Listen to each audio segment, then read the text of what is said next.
Oke, gengs, ini regular season udah beres kan. Sekarang Yep. kita bisa revisit our mid-season take. Dulu kita bilang Daniel Jones, Jonathan Taylor, Drake May, Sam Darnold, Baker Mayfield. Anjir, parah. Kita udah jinx banget sih, nggak bohong gue. Sam Darnold jadi mid, Baker Mayfield jadi mid, Daniel Jones, Achilles heel-nya meledak, Jonathan Taylor, ya offense-nya mati. Parah sih kita, guys. Bersamaan dengan ACL-nya ini ya, Daniel Jones. Betul. Gue sih nggak pernah doain orang cedera, cuma I told you so from the beginning. Nggak lolos kan Colts ke playoff, nggak dapat apa-apa kan. Sudah dibilang 6 tahun. Nah, akhirnya kita yakin banget nih, konsensus MVP itu cuma 2. Drake May sama Uncle Matthew Stafford ya. Gue bacain dikit statsnya. Drake May 31 touchdown, 8 interception, 4.394 yards, 72% completion, 103 rushing attempt, 450 yard, 4 touchdown. Notes gue kebalik, hampir aja. Dan Matthew Stafford, makanya gue bikin ini malam-malam kayaknya udah mabok. Kok Drake May cuma 29 rushing attempt. Matthew Stafford 46 touchdown, 8 interception, crazy number. 4.704 yards, 65% completion percentage. Ini yang paling lucu, dia 29 rushing attempt cuma 1 yard by the way. 1 yard, literally 1 rushing yard. Zero rushing touchdown. Ini langsung lempar aja. Kalau lu ngecek hampir semua advanced stats, usually Drake May on the top of it ya, whether it's CPA atau CPOE. Cuma kalau counting stats, lu nggak bisa ignore Matthew Stafford nggak sih? Kan 46 touchdown, 8 interception. In this era, almost 5.000 yards, it's crazy, man. Di era dimana hampir semua quarterback nggak bisa touch 5.000, ini crazy number menurut gue. Nah, gue lempar ya. Menurut lu, siapa sih yang layak jadi MVP and why? Gua rasa stats udah berbicara, passer rating berbicara, dan juga impact to the team. Menurut gua dia lebih impactful dibandingkan kandidat satu lagi. Gua rasa ini adalah saatnya kita kasih the respect that he deserve. Dia sebelumnya dikubur oleh QB generational yang lain seperti Rodgers dan Drew Brees. Saat ini adalah kesempatan dan I think this is the best season. Ini adalah gilirannya dia. Matthew Stafford 46 touchdown, 4.707 passing yards dan juga passer rating 109,2. That's my MVP, as simple as that. Menurut gue dia lebih impactful dari Drake May dan gue rasa dengan stats-nya dia saat ini dia comparable with other MVP in the past. So, menurut gue adalah Matthew Stafford is the MVP. Yeah, I guess kind of agree with it. Kalau Ardio gimana? Sama ya. Gue pilih Matthew Stafford. Di sini kita kangen Andra nih. Nggak ada Andra. Nggak ada. Tapi kalau emang gimana ya? Drake May nggak kalah bagusnya gitu. Memang kayak yang lo bilang, simple stats-nya bakal bilang Matthew Stafford, tapi advanced stats-nya bakal bilang Drake May, tapi ya impactful wise-nya memang bagusan Stafford gitu. Gimana dia di umur segitu, yang kita kira bahunya udah somplak, bisa hampir nyentuh 5.000 yard. 46 touchdown, 8 interception, dan interceptionnya tuh harusnya bisanya 5 kalau nggak aneh-aneh. Waktu kemarin tuh yang game-game terakhir dapat 3 ya se-game ya. Oh iya, itu pas lawan Falcons ya. Ya, lawan Falcons. 2 touchdown, 3 interception. Iya, 2 touchdown, 3 interception. Harusnya tuh mungkin bisa jadi cuma 5 atau nggak 6, tuh nggak nyampe 8. Dan itu bawa aja tuh game itu tuh lawan Falcons yang harusnya bisa menang juga, tiba-tiba kalah. Terus harusnya mereka mungkin bisa jadi juaranya NFC, malah enggak. Tapi ya nggak apa-apa, mungkin buat ngistirahatin Stafford. I don't know. But still, Stafford is my MVP. Oke. Well, kalau Farhan sih nggak mau, ya dia fans Lions sudah pastilah Stafford MVP ya nggak kan? Yoi, Wih. Matt Stafford, my good, my king, my sunshine. Tapi lu harus akuin juga Drake May itu as someone yang main di tim yang musim lalu picking 4 ya mereka. Iya, Iya, betul. yes, 4. Picking 4. Ya, Iya. Drake May 3, sorry. Enggak, Drake May pick 3, tapi maksudnya musim lalu dia musim ini mereka Oh pick iya, 4. iya, pick Iya, 4. kan. Betul. Bill Campbell kan. Ward, Iya, gue lupa. Hunter, terus Joey, Terus Abdul Carter. terus Abdul Carter, terus baru Bill Campbell, ya. Campbell. Iya. Iya. Nah, sebagai Tapi orang lu yang main di tim kayak gitu, menurut gue bandingin Rams yang perennially bagus ya di regime baru, lebih impact-nya lebih kerasa Drake May soalnya ngebawa tim dari jelek jadi bagus. ya terus Ya, soalnya ya. Stafford juga klonan kan. Stafford kan udah mati ya. Betul, Stafford udah mati beberapa bulan yang lalu. Dia Beberapa di-clone bulan sama lalu. si parkiran SoFi. Betul. Makanya pas preseason lo nggak ngeliat Stafford sama sekali kan, itu lagi di-clone by the way. Iya. Lagi dikasih obat apa gitu kali ya. Lo bukannya Drake May juga hasil cloningan Tom Brady? Wah, Ya kalau gue lihat sih ya, gue sih although tapi emang MVP usually doesn't count for advanced stats. MVP literally biasa just the counting raw stats. So yeah, I think Matthew Stafford finally will get his MVP ya.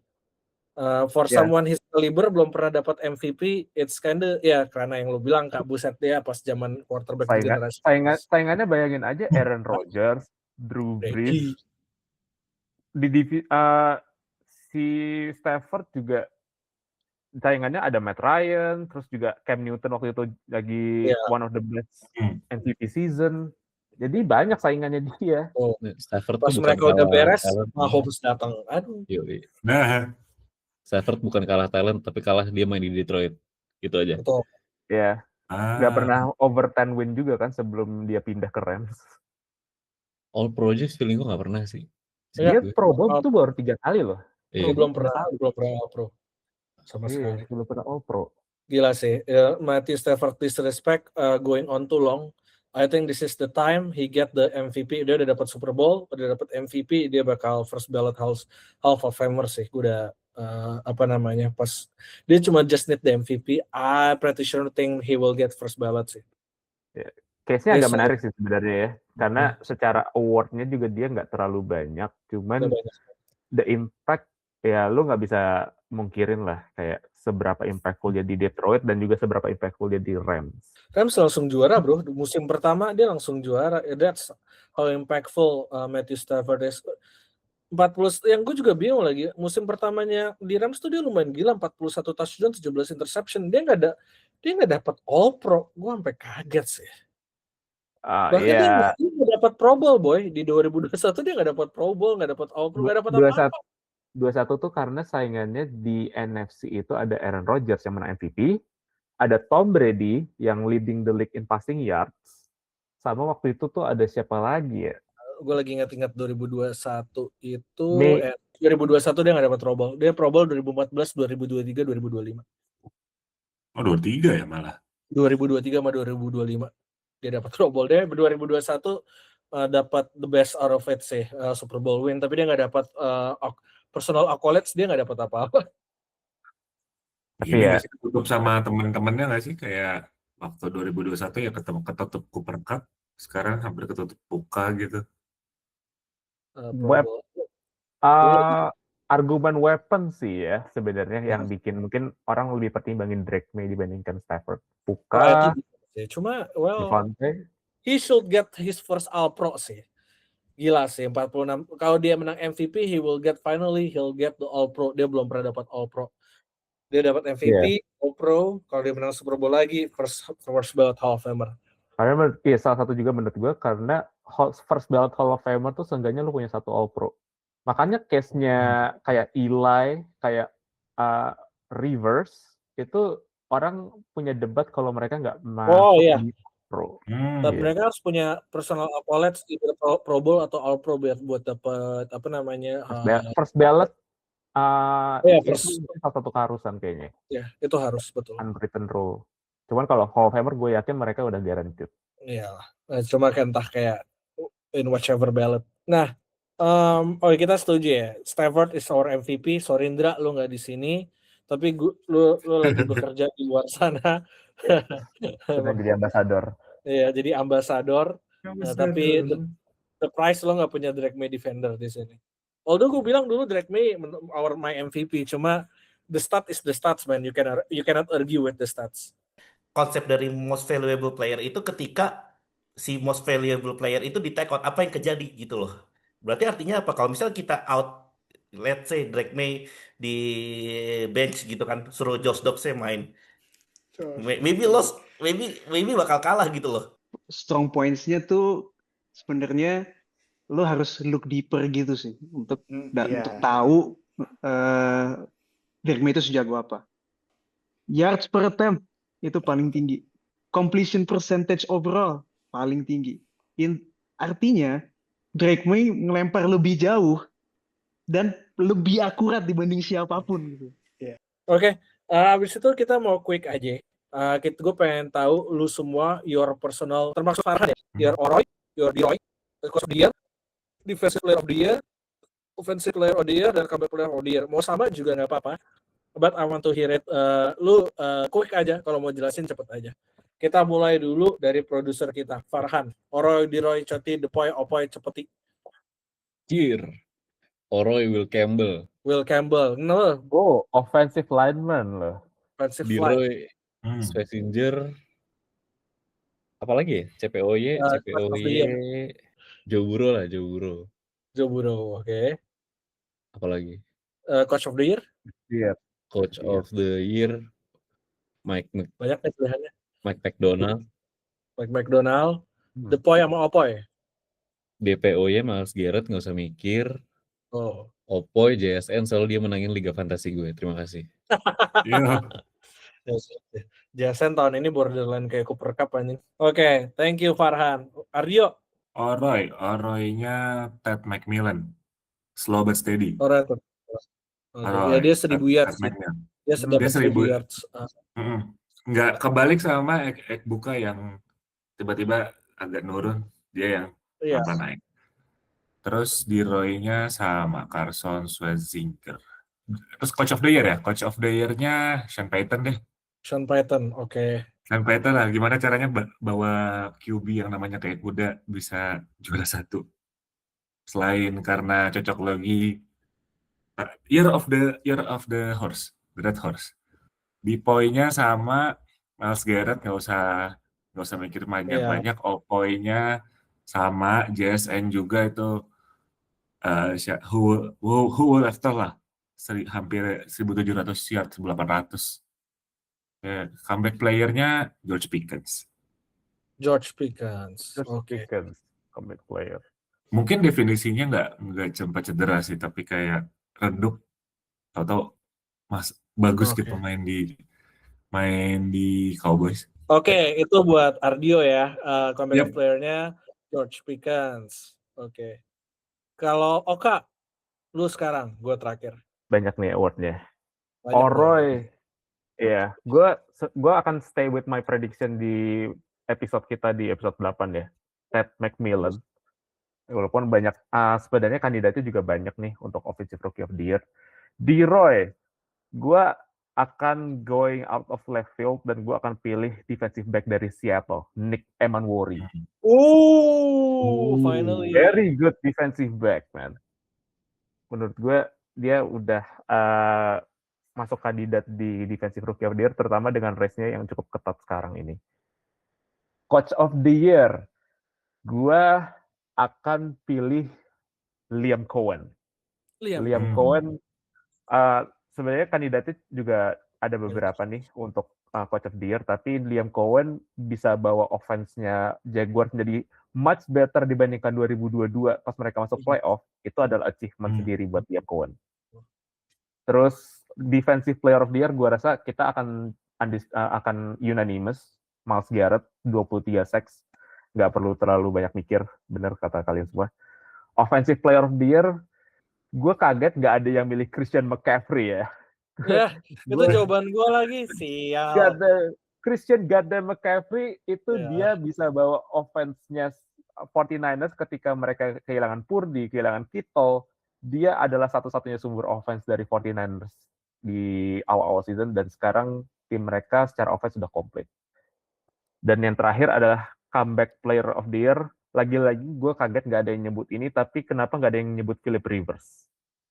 Oh, 4 games, nggak ada training camp, masuk di week 12, dan dia bisa bersaing dengan QB yang literally udah first year, second year, atau bahkan udah veteran di NFL. 44 tahun. Yes, So Philip Rivers that itu makes comeback. sense. Gue gak kepikiran Philip Rivers. Oke. Tapi gimana kalau lo, Jo, untuk Terakhir Gue gue yang ya. terakhir nih. Oroy gue Jackson Dart, 24 Hell touchdown. yes. Ya, Hell yes. dan the stats speak for itself. Terdiri gue James Pierce 11 sacks as a rookie, itu crazy menurut gue, dan dia main tuh gamenya From nggak banyak. Falcons ya? Iya, Dari Falcons. Betul. Coach of the year-nya adalah Mike Vrabel. Kalau dari sisi Right. gue, karena Patriots langsung jadi ngeri ya. Even though mereka nggak banyak, kayak masih ada bolong-bolong lah, especially di offense ketolong banget. Tapi menurut gue Mike Vrabel deserve to be coach of the year. Defensive player Myles Garrett udah pasti nggak usah dipikirin. Offensive player of the year gue Puka Adin Ross, bukan Aqua. Adin Ross. Yang nggak bisa beat man coverage katanya. Kalau comeback player of the year gue Christian McCaffrey, TMC. Ya itu sih. Ya. Lupa juga dia tuh cedera, lo tahu. Dia cedera, tahun tahun lalu. kemarin dia cuma main 4 game, tahun ini dia main all 17, tapi semuanya dikorbanin buat CMC. Tapi dia 2000 scrimmage yards dan 17 touchdown. I think it's tadi aku mau jawab Daniel Jones by the way, cuma dia cedera lagi, jadi mungkin tahun depan kali ya. Selain Philip Rivers untuk comeback player of the year, gue sebenarnya punya pemikiran yang cukup out of nowhere, tapi kayak kalau misalkan dijelasin lagi kayak maybe it's kind of right gitu. Comeback player of the year gue selain Philip Rivers, tebakan gue adalah Aaron Rodgers. Sama. Iya, benar. Iya, dari wash udah kelihatan tua di Jets, balik ke Steelers bisa masuk playoff. 10 win. Masih itu main masih sama, cuma ada Black Magic McTomlin aja. Lihat ya nih. Black Magic Air Force One gitu ya. Iya. Oke. Bangga gitu loh, 10 win doang. Habis ini juga kalah sama Texans. Get ready Aaron Rodgers. Jangan gitu Oka jangan gitu Kak. Gue tahu Oka bakal unleash lot of banter sih di grup. Cannot wait. Okay, so that's our final regular season. So all in all, we should think Matthew Stafford finally should get the respect that he deserves, which is MVP, All-Pro, Pro Bowl, finally in his bag. And yeah, that's all. Hopefully you enjoy, and see ya in the next episode. Bye-bye.